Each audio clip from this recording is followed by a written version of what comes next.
तो नमस्कार दोस्तों, कैसे हैं आप सब। Welcome back to TLD। और अब मामला हो गया है सीरियस, क्योंकि पहुंच गए हैं सीक्वेंशियल सर्किट्स पे। तो भाई अब पता है क्या करेंगे, छोटे छोटे स्टेप्स लेंगे, छोटे छोटे वीडियोस आएंगे, चीज़ों को डीप में एकदम समझेंगे। और फिर जब बहुत सारे 5-10 छोटे छोटे वीडियोस में हम लोग सीक्वेंशियल लॉजिक सर्किट्स कवर कर लेंगे, तब रेट्रोस्पेक्टिव में जब देखेंगे ना, तो भाई एकदम सारी चीज़ें क्लियर हो जाएंगी। तो बिल्कुल साथ में चलिएगा, सब्सक्राइब करके लाइक वाइक करके बिल्कुल सब साथ में चलिएगा। तो चलिए करते हैं स्टार्ट सीक्वेंशियल लॉजिक सर्किट्स। अब तक जो हमने सर्किट्स पढ़े यानी कि कॉम्बिनेशनल सर्किट्स, उसमें क्या होता था, आप कुछ इनपुट्स देते थे और कुछ आउटपुट्स आ जाते थे तुरंत के तुरंत। ठीक है, तो ये थे कॉम्बिनेशनल। अब जो हम पढ़ने जा रहे हैं सीक्वेंशियल लॉजिक सर्किट्स, मैं लिख देता हूँ। इनमें जो है ना, इसमें क्या होता है कि कुछ इनपुट्स हम देते हैं, कुछ आउटपुट्स आते हैं, but there is one component here which gives you feedback कि क्या हुआ, क्या वैल्यूज आई, कुछ क्या हुआ, कुछ ऐसा। इसको हम बोल देते हैं मेमोरी कंपोनेंट। डायरेक्टली भी फीडबैक आ सकता है, ऐसा नहीं कि मेमोरी कंपोनेंट यूज करके फीडबैक आए, आ डायरेक्टली भी सकता है। So the definition of sequential logic circuits is it is a combinational circuit which takes feedback from its outputs to generate new outputs. Feedback can be memory based, can be direct. परिभाषा अगर clear हो तो ही चलेंगे अगले हिस्से पे। और अगले हिस्से में देखेंगे दो तरीके के सीक्वेंशियल सर्किट्स। तो एक होते हैं एसिंक्रोनस, दूसरे होते हैं synchronous.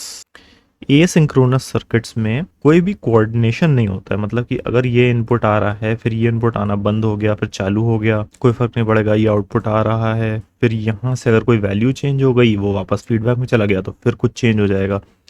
So there is no coordination whatsoever among the components here. ठीक है, इसमें क्या होता है, ये किसी चीज़ का वेट नहीं करते। जैसे कुछ करंट आया, कुछ चेंज हुआ, तो तुरंत से आउटपुट आ जाता है। तो ये बहुत फास्ट काम करते हैं। लेकिन इसमें इशू क्या आता है, इशू ये आता है कि इसमें कभी कभी कुछ ना कुछ अनडिफाइंड स्टेट्स आ जाती हैं। जैसे कि अगर कुछ इनपुट सही आ रहे हैं, बीच में एक इनपुट बंद होके फिर से आना शुरू हो गया, फिर कोई आउटपुट से फीडबैक आ रहा था तो वो कुछ गड़बड़ हो गया, फिर आउटपुट भी गड़बड़ गया, फीडबैक भी गड़बड़ आया, समथिंग लाइक दैट। तो इसमें कुछ ऐसी स्टेट्स बन जाती हैं जो कि नहीं बननी चाहिए, which are not according to the initial truth table, या फिर जो भी हमने मिन टर्म मैक्स टर्म वाला फॉर्मूला निकाला होगा उसके अकॉर्डिंग वो नहीं होगा। तो कुछ ऐसी स्टेट्स आ जाती हैं।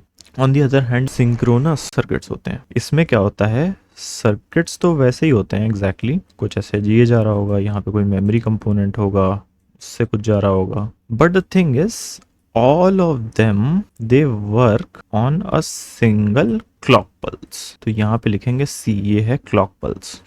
क्लॉक पल्स कैसी दिखती है, कुछ नहीं होता, सिंपल स्क्वायर वेव होती है। स्क्वायर वेव नहीं पता तो पता करके आओ, क्योंकि इसका बहुत ज़्यादा काम है अभी आगे। तो क्लॉक पल्स एक सिंपल स्क्वायर वेव होती है, कितनी भी फ्रीक्वेंसी की हो सकती है, आप जितने के जनरेट कर पाए अपने माइक्रो इलेक्ट्रॉनिक सर्किट से।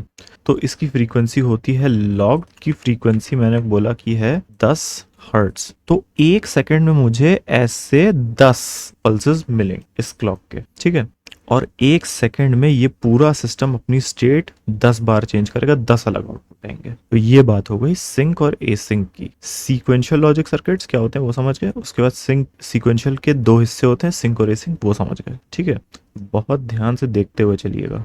अब बात करते हैं ये जो मेमोरी कंपोनेंट होता है इसकी। तो आ जाते हैं अभी इस मेमोरी कंपोनेंट पे। अगर आपने गेस कर लिया कि हम किस तरफ बढ़ रहे हैं तो बहुत अच्छा, नहीं गेस किया तो बता देता हूँ, हम बढ़ रहे हैं कंप्यूटर जो अपना होता है ना, ओजी कंप्यूटर। ओजी कंप्यूटर क्या करता है, इनपुट लेता है, प्रोसेसिंग करता है, आउटपुट देता है। बाद में एक बड़े साहब थे जिनका नाम था वॉन न्यूमन, पूरा नाम मेरे को नहीं पता, गूगल कर लेना। उन्होंने कुछ एक आर्किटेक्चर दिया जिसको उन्होंने बोला वॉन न्यूमन आर्किटेक्चर। तो वो लेता था इनपुट, कंप्यूटर ही था वो भी, बट कंप्यूटर के अंदर का आर्किटेक्चर। ठीक है, उसके अंदर एक होता है प्रोसेसिंग यूनिट, एक होता है मेमोरी यूनिट, एक होता है स्टोरेज यूनिट। ठीक है, ये दोनों बात करते हैं प्रोसेसिंग यूनिट से। प्रोसेसिंग यूनिट इनपुट लेता है, प्रोसेसिंग यूनिट ही आउटपुट देता है। तो इस चीज को उन्होंने बोल दिया वॉन न्यूमन आर्किटेक्चर।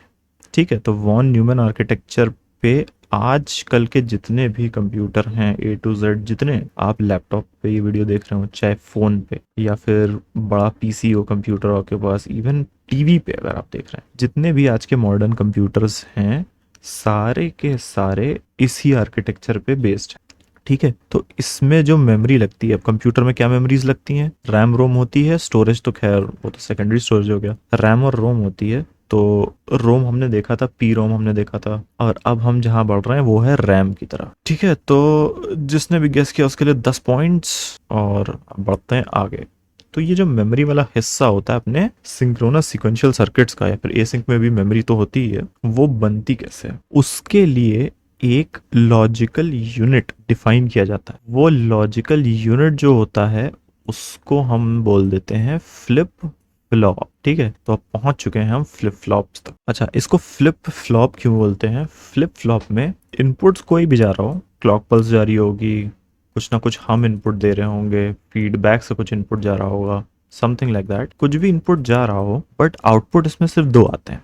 एक होता है रेगुलर आउटपुट, इसको लोग नॉर्मल आउटपुट बोल देते हैं, रेगुलर आउटपुट बोल देते हैं, सिंपल जो भी मतलब है। और एक आता है इन्वर्टेड आउटपुट, यहाँ मैं पूरा लिख देता हूँ, इन्वर्ट, ये रेगुलर आउटपुट का कॉम्प्लीमेंट होता है। ठीक है, तो ये एक लॉजिकल यूनिट डिफाइन कर देते हैं, और ये जो यूनिट है, this will hold 1 bit of memory. Bit पता है ना आपको क्या होता है? नहीं पता तो स्कूल जाओ वापस से, ये भी नहीं कि पढ़ के आओ, स्कूल जाओ वापस। तो ये 1 या तो 0 होल्ड करेगा। पता कैसे चलेगा कि 1 होल्ड कर रहा है कि 0? ये जो वायर है ये इसको सेंस करते हैं, इसको सेंस करेंगे, अगर इसमें करंट आ रहा है तो 1, नहीं आ रहा है तो 0। ठीक है, तो ये बेसिक एक स्ट्रक्चर होता है फ्लिप फ्लॉप का। ठीक है, बनता कैसे है? बनता गेट से, रेजिस्टर से, ट्रांजिस्टर से, इंटरनली। बट इतना इंटरनली अब हम नहीं जा रहे हैं अभी। अभी फिलहाल लॉजिकल बात कर रहे हैं, Boolean logic based on computer hardware digital logic design. ठीक है, अच्छा अब लॉजिकली कैसे बनता है? लॉजिकली ये बनता है एक सर्किट से, उस सर्किट को बोल देते हैं हम लैच।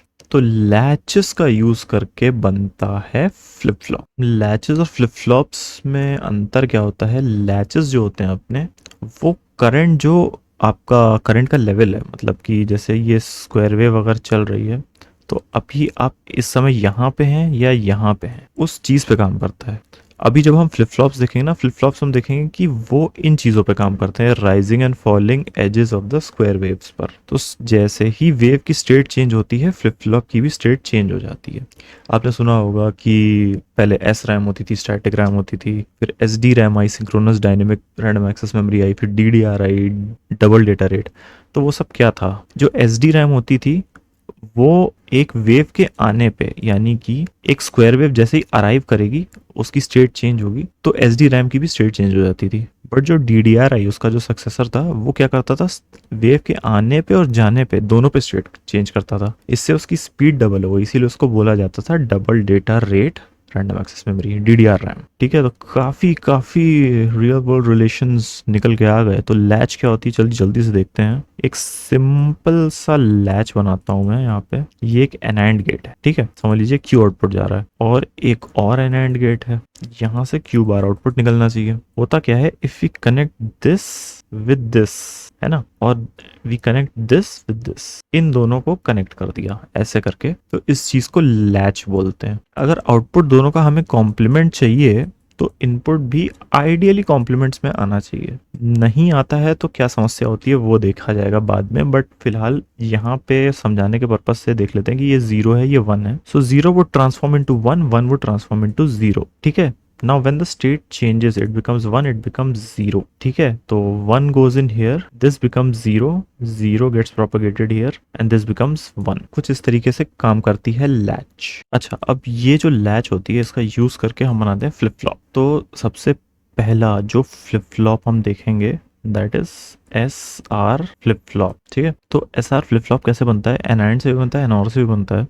जो एनएंड गेट से बनता है उसको बोलते हैं SR लैच या SR फ्लिप फ्लॉप, और जो एनऑर गेट्स को यूज करके बनता है उसको बोलते हैं S bar R bar flip flop. You can relate why, because S bar R bar this is in POS form, इसका आउटपुट इन्वर्टेड आएगा, और ये एनऑर गेट से बनता है SR, obviously converse of it. बनता कैसे? वी हैव टू इनपुट्स, अभी के लिए देखते हैं कि 2 इनपुट और 2 आउटपुट आते हैं। तो 2 इनपुट्स जो इसमें जाते हैं वो है एस और आर।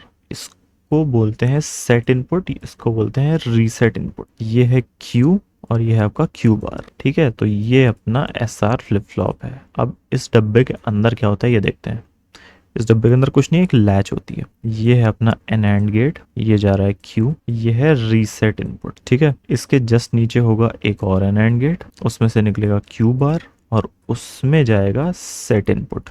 अच्छा, अब लैचेस में क्या होता है, जो इसका आउटपुट आ रहा होता है वो पिछले गेट को एज अ फीडबैक मिलता है। तो सिमिलरली यहाँ पे हम दोनों के फीडबैक्स को कनेक्ट कर देंगे। तो ये जो है ये अपना सिंपलेस्ट एक बन गया फ्लिप फ्लॉप। ये क्या करता है, ये होल्ड करेगा आइदर 1 या 0।